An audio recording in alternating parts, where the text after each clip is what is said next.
জামাতিকরণ করা হয়েছে, দুর্নীতি ব্যাপকভাবে এবং স্বেচ্ছাচারিতা সবকিছু মিলে তাদের নীতি নৈতিকতা হারিয়েছেন ওনারা। ওনাদেরকে এই বিশ্ববিদ্যালয়ে আমরা আর দেখতে চাই না।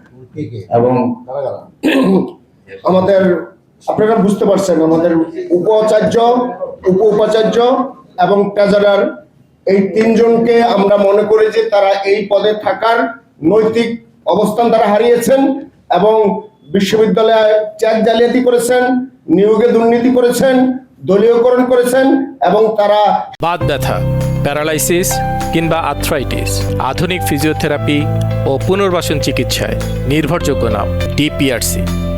রাষ্ট্রপতি কর্তৃক নিয়োগকৃত এই পদে থাকার মতো যোগ্যতা তারা হারিয়েছেন। তাই অবিলম্বে তাদের পদত্যাগ আমরা দাবি করছি। আগামী 7 দিনের মধ্যে তাদের পদত্যাগ দাবি করছি, নাহলে আমরা যে কোনো কর্মসূচি নিতে বাধ্য হবে।